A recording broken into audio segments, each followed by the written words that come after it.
दो बार काले पानी की सजा सुनाई जिसे, वो है सावरकर, वो है सावरकर। गणेश देशभक्त जैसे मिले भाई जिसे, वो है सावरकर, वो है सावरकर। मुझे लगा कि शायद भगवान ने मुझे उस लायक बनाया कि मैं अपने योद्धाओं या फिर धर्मरक्षकों को लोगों तक पहुंचा सकूं, एक मंच दे सकूं, उनकी गाथा लोगों तक पहुंचा सकूं। मुझे किसी भी प्रकार का कोई सपोर्ट नहीं मिला, सब कुछ अपने आप मेरे को रास्ते बनाने पड़े अपने लिए। नमस्कार, हिंदुस्तान पोस्ट में आपका स्वागत है। आज हमारे साथ हरियाणा से जुड़ रहे हैं एक ऐसे कलाकार जो घोर सनातनी के नाम से विख्यात है। नमस्कार, हिंदुस्तान पोस्ट में आपका बहुत बहुत स्वागत है और राम राम। जय श्री राम। आप कलाकार तो हो ही, लेकिन आप एक गीतकार हो, संगीतकार हो और निर्माता भी हो जी। और आज हम आपसे जुड़ रहे हैं, इसका कारण ये है कि 26 फरवरी को सावरकर जी का आत्मार्पण दिन है और उस दिन आप सावरकर जी पे बनाया हुआ एक रैप रिलीज करने वाले हो। तो सबसे पहले मैं आपका बहुत बहुत अभिनंदन करती हूँ इस बात के लिए और आपसे पूछना चाहूंगी कि सावरकर जी पे रैप बनाए, ये आपके मन में कैसे आया? सबसे पहले तो मैं आपका बहुत बहुत धन्यवाद और अभिनंदन करना चाहूँगा, और आपने मुझे कुछ बोलने का मौका दिया और इनवाइट किया, और साथ ही दुर्गा ताई का भी बहुत बहुत धन्यवाद करना चाहूँगा।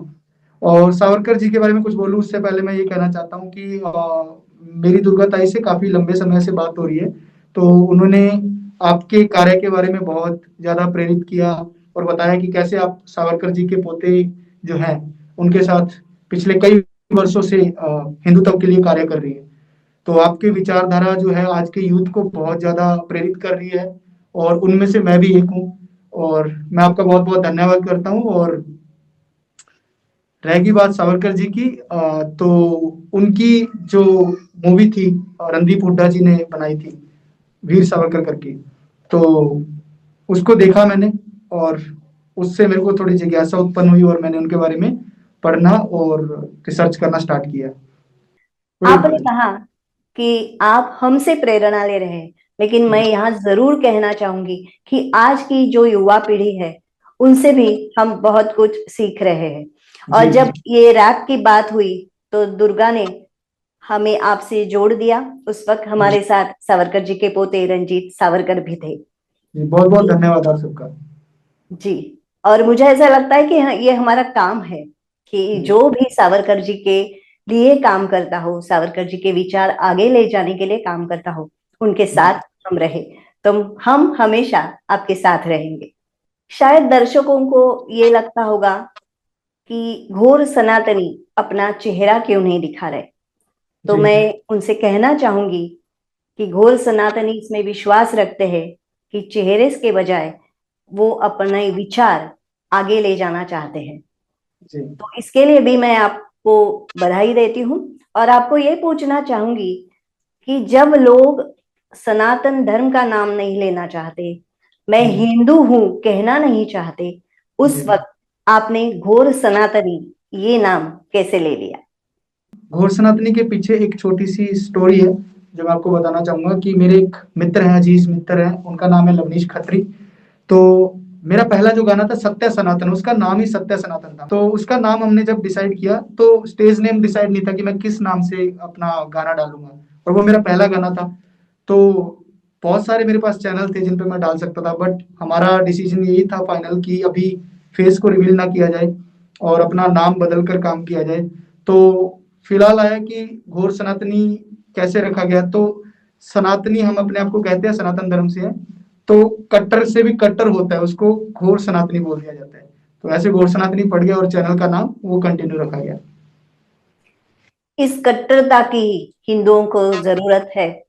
मैं ये पूछना चाहूंगी, जब आपने ये नाम लिया तो आपको विरोध हुआ, घर से कैसे रहा और आपको सबसे ज्यादा कौन सपोर्ट कर रहा है? देखिए, विरोध की बात है तो बहुत सारे लोग मेरे बारे में नहीं जानते कि मैं असल जिंदगी में कुछ और आइडेंटिटी लेके घूम रहा हूँ और स्टेज वर्क पे कुछ और आइडेंटिटी लेके घूम रहा हूँ। मेरा कहने का अर्थ है कि मेरे आसपास वाले लोगों को ज्यादा नहीं पता कि घोर सनातनी कौन है। जैसे कि यूट्यूब पे मैंने अभी तक रिवील नहीं कर रखा है, तो अपने आसपास भी लोगों को ज्यादा बता नहीं रखा हूँ, क्योंकि मैं अपने निजी जीवन को प्राइवेट रखना पसंद करता हूँ और अपनी फैमिली के साथ अपना जीवन पूरी तरह से खुल के जीना चाहता हूँ। और रहेगी सपोर्ट की बात, तो सबसे ज्यादा सपोर्ट मेरी धर्मपत्नी जो है वो मुझे करती है, और उन्होंने ही मुझे इस लाइन में सबसे ज्यादा प्रेरित किया है कि आप अपना कार्य कीजिए। घर से सपोर्ट हो तो ही काम हो सकता है। जी और आप जो कह रहे हैं कि आपको विरोध हो रहा है, तो जी। उसका आप कैसे सामना कर रहे हैं?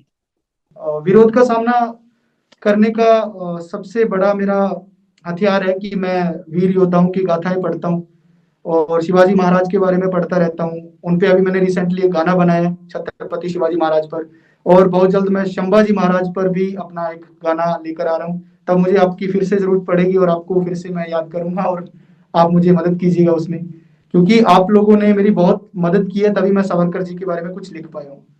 तो बिल्कुल, हम तो आपके साथ हमेशा रहेंगे, क्योंकि जी आप इतना नेक काम कर रहे हो, तो आपके साथ तो रहना ही पड़ेगा। जी, बहुत बहुत धन्यवाद। आपने जो रैप लिखना शुरू किया, तो जी उसकी शुरुआत कब हुई? कितने वर्षों से आप ये काम कर रहे हो?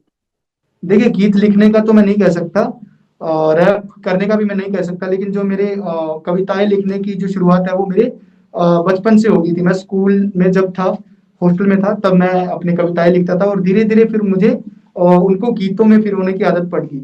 और तब भी मैं अपने आप को रैपर या सिंगर नहीं मानता था, क्योंकि मैं समझता था कि मेरी कविताएं सिर्फ मैं लिखूं या फिर गाने लिखूं और उसको गाए कोई और।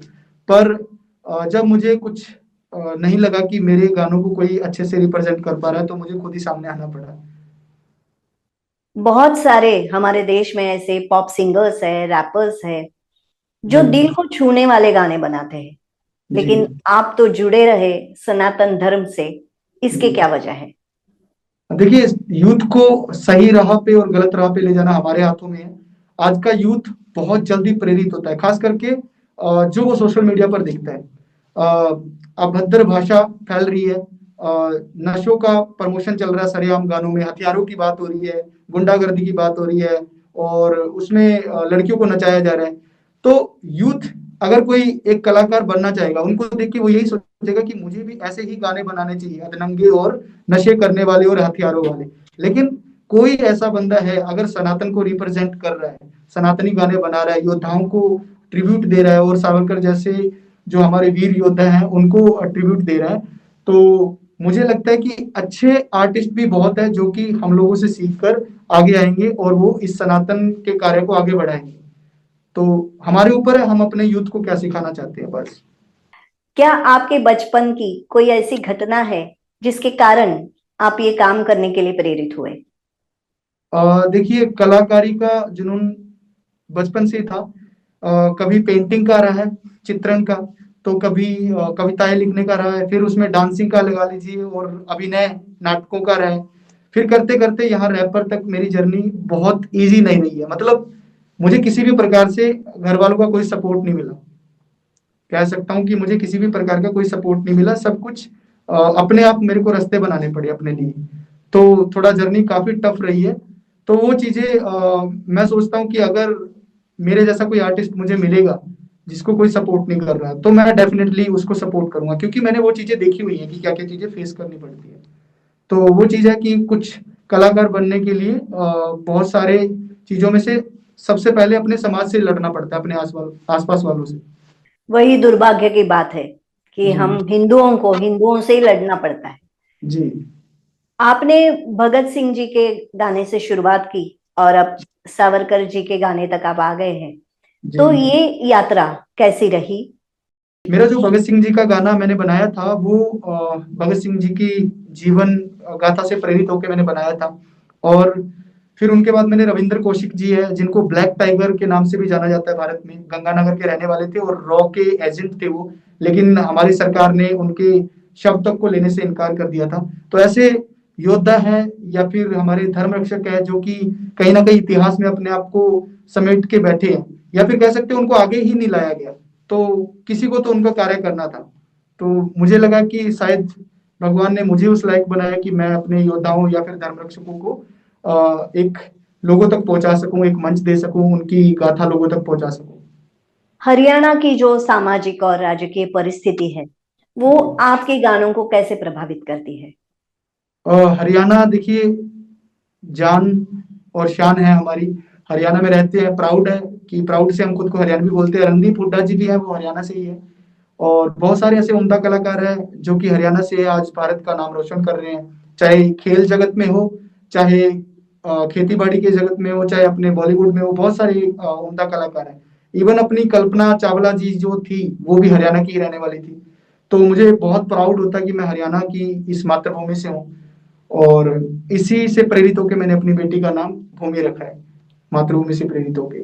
और आसपास देखो हर तरह के लोग रहते हैं मेरे पास, जो है मेरे आसपास जो लोग हैं वो गलत भी है और सही भी है। चूज मुझे करना, मुझे किन लोगों में बैठना है। तो मैं अपनी ऑडियंस और अपने जो चाहते हैं उनके साथ रहता हूँ। आपने जब शुरुआत की तब जी आपको लगा था कि आप इतने आगे तक चले जाएंगे? जी, बिल्कुल भी नहीं। मुझे बिल्कुल भी यकीन नहीं था कि मेरी जर्नी यहाँ तक आ जाएगी, क्योंकि जो मेरा पहला गाना था वो सत्य सनातन था, जिसमें मैंने सनातन की बात की थी और बहुत सारे कंट्रोवर्शियल टॉपिक उठाए थे, जिसमें मैंने बहुत सारे धर्म रक्षकों को ट्रिब्यूट दिया था, अपने स्वतंत्रता सेनानियों के नाम लिए थे। और बहुत सारे कंट्रोवर्शियल मुद्दे थे जिसकी मैंने बात की थी, चाहे गौ हत्या की बात की जाए या झांसी रानी की वीर वीर बखान की बात की जाए। मैंने हर तरह की उसमें बात कर रखी है। और वो 8 से 7 मिनट का गाना था, और वो नए चैनल पे इसीलिए भी डाला गया था कि यकीन नहीं था कि ये चलेगा या नहीं चलेगा। अगर ना चला तो कहीं मेरे आसपास घूम के ना मेरे पास वापसी आ जाए, और जो मुझे ऑडियंस चाहिए उस तक पहुंच गया तो मैं अपना चेहरा रिवील करूंगा, नाम रिवील करूंगा। अगर ये यहीं तक रह गया तो मैं इसको यहीं पे दबा के रख दूंगा। तो कभी नहीं सोचा था कि मेरी जर्नी इतनी बढ़िया चलेगी। और भगवान की दया से आज 2 लाख सब्सक्राइबर होने वाले हैं। क्या बात है! जैसा आपने कहा कि ईश्वर की इच्छा हो कि आप जी ये काम करें, आज आप कई युवाओं को प्रेरित कर रहे हैं, जी। लेकिन आपका प्रेरणा स्थान कौन है? देखिए ऐसा है कि योद्धाओं में अगर बात करूं तो वीर शिरोमणि महाराणा प्रताप जी, और छत्रपति संभाजी महाराज, छत्रपति शिवाजी महाराज, श्री बप्पा रावल जो अपने हैं राजस्थान से, ठीक है, और महाराणा रंजीत सिंह पंजाब से, ठीक है, गुरु गोविंद सिंह, ये मेरे हमेशा से प्रेरणा के रूप में मैं इनको देखता आया हूँ और हमेशा देखता भी रहूंगा। और इनसे मेरे को बहुत कुछ सीखने को मिला है, तो मैं इनको अपनी इंस्पिरेशन मानता हूँ। लेकिन स्कूलों में तो इनके बारे में कुछ सिखाया नहीं जाता, तो यही आप तो ये बात है, कहाँ से सीख गए? आपने कहाँ से पढ़ा? यही तो बात है, स्कूलों में इनके बारे में कुछ पढ़ाया नहीं गया। जब सावरकर जी की मूवी आई, मैं आपको कुछ बताना चाहूंगा कि सावरकर जी की मूवी आई तो मुझे लगा कि सावरकर जी ने इतना अगर देश के लिए किया है तो इनके बारे में किताबों में क्यों नहीं पढ़ाया गया। तो उस चीज की जिज्ञासा मेरे को इतनी डीप ले गई, पढ़ते पढ़ते मैं उनके कुछ आर्टिकल देख रहा था, उनके कुछ जो फैन है या उनको चाहने वाले हैं, जो यूट्यूबर है, उनके प्यार में, उनके समर्पण में जो वीडियोस बना रहे हैं, मैंने उनको देखा और उनका निचोड़ निकाला कि सावरकर जी ने जो बलिदान दिया है वो अ, उसका कर्ज सारे जीवन नहीं उतार सकते, हम 5 जन्मों में नहीं उतार सकते। तो उनकी जो यातनाएं थी या उन्होंने जो पीड़ा सही है देश के लिए, वो लोगों के सामने कौन लाएगा। तो किसी ना किसी को वो जिम्मा उठाना था। और मुझे लगा कि मेरे को बहुत खुशी होगी और मुझे गर्व होगा कि मैं उनमें से हूँ जो सावरकर जी के ऊपर एक रैप गीत बना सकूं। आप जो गाना बनाते हो तो जी उसकी प्रोसेस कैसे रहती है? मतलब आप जब गाना लिखते हो, फिर उसका संगीत बनाते हो, फिर उसका रिकॉर्डिंग करते हो, तो इसमें कितना समय जाता है? देखिए मैंने आपको बताया कि सब कुछ टाइम के ऊपर है। अगर टाइम है बंदे के पास और मेंटली फ्री है, डिप्रेशन नहीं है कोई भी, तो बंदा गाना 15 मिनट में भी लिख लेता है। और कई बार पूरा पूरा दिन खाली बैठा रहता हूँ, कुछ भी लिखने का मन नहीं करता। और कई बार रात के 12-1 बजे के बाद स्टूडियो में बैठता हूँ और कलम चलने लगती है अपने आप ही। और रही रिकॉर्डिंग की बात, तो रिकॉर्डिंग सबसे लास्ट प्रोसेस होती है। पहले लिखा जाता है, फिर उस गाने को एक संगीत में पिरोया जाता है, एक बीट या रिदम तैयार की जाती है, उसके बाद रिकॉर्डिंग होती है। अगर करने पे आऊं तो एक दिन में भी पूरा गाना तैयार कर लूं, और ना हो तो 7 दिन में भी नहीं होगा। यही प्रतिभा होती है कि उसके जी मन में हो तो ही वो आपसे काम करवाएगी। और जी जी दूसरी बात मैं आपको यहाँ कहना चाहूंगी कि आप कहते हैं कि आपको डिप्रेशन आता है, जी। जरूर आता होगा, क्योंकि आपको तकलीफें दी जाती होंगी, आपको विरोध किया जाता होगा। लेकिन मैं आपको सुझाना चाहूंगी कि आप सावरकर जी की जो किताब है, माई ट्रांसपोर्टेशन फॉर लाइफ, मेरा जी। आजीवन कारावास, ये जी। जरूर पढ़ लीजिए। तो अवश्य। आपको कभी भी डिप्रेशन नहीं आएगा। और जी। मैं चाहती हूँ एक्चुअली कि हर बच्चा बचपन में ये पुस्तक पढ़े, जी। क्योंकि उसमें उन्होंने इतनी यातनाएं झेली है। तो जो हम आज सह रहे हैं, तो वो कुछ भी नहीं है। कुछ भी तो नहीं आप है। जरूर वो पुस्तक पढ़ लीजिएगा, मैं जी। आपको वो भेज दूंगी। जी, धन्यवाद। आपने जो पहला गाना बनाया था, उसकी एक जी। झलक सुनाइए। और मेरा पहला गाना इस चैनल पर और सनातन जो लाइन है इसमें, मेरा पहला गाना था सत्य सनातन। और उसके कुछ बोल इस प्रकार हैं। मैं राजा भरत का वंशज हूँ, भारतवासी कहलाता हूँ। जिस सत्य से तुम वंचित हो वो सत्य मैं तुम्हें बताता हूँ। मैं राजा भरत का वंशज हूँ, भारतवासी कहलाता हूँ। जिस सत्य से तुम वंचित हो वो सत्य मैं तुम्हें बताता हूँ। तो ये उसके कुछ बोल थे। यही विचार हर भारतीय ने अपने मन में ठान लेनी चाहिए, इस विचार की हम भारतीय है, जो नहीं हो रहा है। आपने जो सावरकर जी पे गाना बनाया है, वो जी। कौन से चैनल पे आएगा और आप कब रिलीज करने वाले हो? और देखिए वो गाना ऑलमोस्ट तैयार हो चुका है। पर मुझे अभी भी लग रहा है मुझे उसमें थोड़ी सी खामियां हैं, वो सुधारने की जरूरत है। क्योंकि ऐसा नहीं कि गाना बनाया और डाल दिया। मेरे को ऐसा है कि वो कोई सुने तो उसमें फील करे कि हाँ इस बंदे ने वाकई में अपने दर्द को पिरोया इस गाने में। तो सावरकर जी की वो पीड़ा है, उनका वो योगदान है, वो झलकना चाहिए उस गाने से। तो आज रात तक मैं उस गाने को फाइनलाइज करके सभी प्लेटफॉर्म्स के लिए रेडी करके डाल दूंगा। और रहेगी यूट्यूब की बात, तो वो मेरे भूमि रैकेट जो कि चैनल है उस पे आएगा।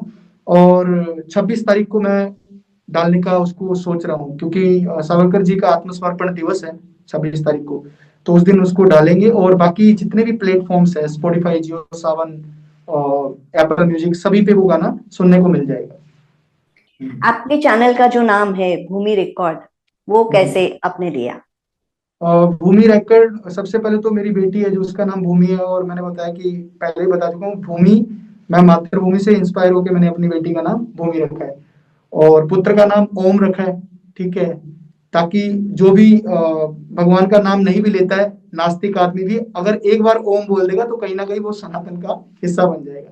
ये कारण था भूमि रैकेट रखने का मेरे चैनल का। और उस पे मैं अपने योद्धाओं के और क्रांतिकारियों के ही गाने लाने वाला हूँ आने वाले वक्त। ये बहुत ही अच्छी बात है। लेकिन आप अपने बच्चों का भविष्य कैसे देखते हैं? और देखिए मैं एक रैपर और लिरिसिस्ट और कंपोजर के तौर पे काम कर रहा हूँ। और मैं कभी भी उनको फोर्स नहीं करूंगा कि बेटा आप इस लाइन में आओ। मेरे बच्चे का दिल करता है कि वो पेंटर बनेगा, तो वो पेंट करके भी योद्धाओं की तस्वीरें लोगों के आगे ले जा सकता है, अपने इतिहास को दिखा सकता है। हर फील्ड में, हर लाइन में स्कोप है। तो बच्चे जिस लाइन में जाना चाहेंगे मैं उन पे कभी भी प्रेशर नहीं बनाऊंगा। और रह गई बात बच्चों के सनातन के साथ जुड़ के रहने की, तो मैं हर मंथ कहीं ना कहीं अपने मंदिर में जाता रहता हूँ। जैसे कि राजस्थान में बहुत प्रख्यात मंदिर है सालासर बालाजी हनुमान जी का। और उसके अलावा खाटू श्याम जी आपने सुना होगा, कलयुग के भगवान जिनको बोला जाता है। वो महाभारत के जो बार्बरिक थे उनका शीश वहां पे प्रकट हुआ है, तो वहां पे ले जाते रहते हैं। तो जो भी हमारे सनातन के मंदिर हैं, चाहे 52 शक्ति पीठ है, चाहे 12 ज्योतिर्लिंग है या 4 धाम है, मैं सबकी यात्रा अपने बच्चों को कराऊंगा, वहां पे उनको उनसे जोड़ूंगा। और जब तक मेरा जीवन है ये मैं कार्य करता रहूंगा। इवन मेरा एक और थॉट है कि चंद्रशेखर आजाद जो थे, उनका जो शहीद जहाँ पे वो हुए थे, जिस पार्क में जो पेड़ के नीचे उन्होंने अपने आप को शूट किया था, मैं वहां पे भी जाना चाहता हूँ। उसकी जो रज है या उसकी जो माटी अपने माथे पे तिलक के रूप में लगाना चाहता हूँ। और मेरे बच्चों को एटलीस्ट एक बार ऐसे ऐसे वीर योद्धाओं के स्थानों पे लेके जाऊंगा, जिससे वो अपने गौरव को पहचाने कि हमारे पूर्वजों ने, हमारे जो वीर योद्धा है, उन्होंने हमारे लिए क्या क्या बलिदान दिए। अगर आप अपने बच्चों को ये सब सिखा रहे हो, जी। तो वो सनातन धर्म का ही काम करेंगे, देश के लिए ही काम करेंगे। जी। क्योंकि जी। घर से जो संस्कार होते हैं, वही जी। बच्चों को आगे उसी दिशा में ले जाते हैं। जी। मुझे बहुत गर्व है आप पे कि आप इस तरह का काम कर रहे हैं। आप जी। मेरे बेटे से भी छोटे हो, तो मुझे बहुत अच्छा लग रहा है कि ऐसी युवा पीढ़ी इस देश में कुछ काम कर रही है। जी बहुत बहुत धन्यवाद। मुझे ऐसा लगता है कि हरियाणा की मिट्टी में ही कुछ विशेष होगा, क्योंकि रणदीप हुड्डा जिन्होंने वीर सावरकर जी पे चित्रपट बनाया वो भी हरियाणा से है, और आप भी हरियाणा से हो। जी जो काम हम वर्षों से कर रहे हैं, सावरकर जी की विचारधारा दूर दूर तक पहुंचे, जो काम हमसे नहीं हो पाया वो रणदीप हुड्डा जी के चित्रपट ने कर दिखाया। और मुझे पूरा विश्वास है कि आप जो काम कर रहे हैं, सावरकर जी पे रैप सॉन्ग आपने बनाया है, वो भी दूर दूर तक पहुंचेगा। और आपकी जो इच्छा है कि वीर सावरकर जी के विचार युवा पीढ़ी तक पहुंचे, वो जरूर सफल होगा। अभी अंत में हम वो गीत आपसे सुनना चाहेंगे, उसकी कुछ पंक्तियां आपसे सुनना चाहेंगे। जी, मैं आपको पूरा गीत तो नहीं सुना पाऊंगा, किंतु मैं 4 पंक्तियां जो शुरू की हैं वो आपको सुनाने की कोशिश करता हूँ। 2 बार काले पानी की सजा सुनाई जिसे, वो है सावरकर, वो है सावरकर। गणेश देशभक्त जैसे मिले भाई जिसे, वो है सावरकर, वो है सावरकर। भगत सिंह के सीने में आग लगाई जिसने, वो है सावरकर, वो है सावरकर। बाल गंगाधर तिलक से प्रेरणा पाई जिसने, वो है सावरकर, वो है सावरकर। ये शुरुआती लाइनें हैं। इसके अलावा मैंने स्टार्टिंग में खुद ही अपनी आवाज में डायलॉग भी डब किया है, जो कि सावरकर जी का है और उनके साथ बाबा जी की कन्वर्सेशन है। तो वो मैंने स्टार्टिंग में बिल्कुल शुरुआत में डाला एक डायलॉग। तो उम्मीद करता हूँ ये गाना आज के युवा को पसंद आएगा, और खास करके जो लोग सावरकर जी को नहीं जानते वो उसके बारे में और जानने के इच्छुक होंगे। मेरा ये मानना है, जैसे मैंने रणदीप जी की मूवी देख के और डीपली जाके रिसर्च की है, तो इस गाने को सुनकर आज का युवा और ज्यादा प्रेरित होगा, ऐसे ऐसे अच्छे अच्छे गाने बनाएगा। और अगर दर्शक के रूप में भी सुनेगा तो कम से कम वो उनकी मूवी जरूर देखेगा, रणदीप हुड्डा जी की। जी, मैं इसके लिए तथास्तु कहूंगी कि जी आपके मन में जो है वही होगा। राष्ट्र और धर्म के प्रति आपका जो जुनून है वो विशेष है।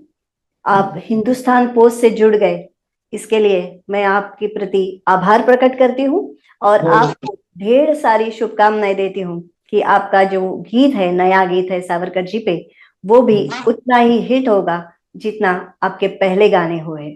फिर एक बार आपको धन्यवाद। जी धन्यवाद, बहुत बहुत। जय श्री राम।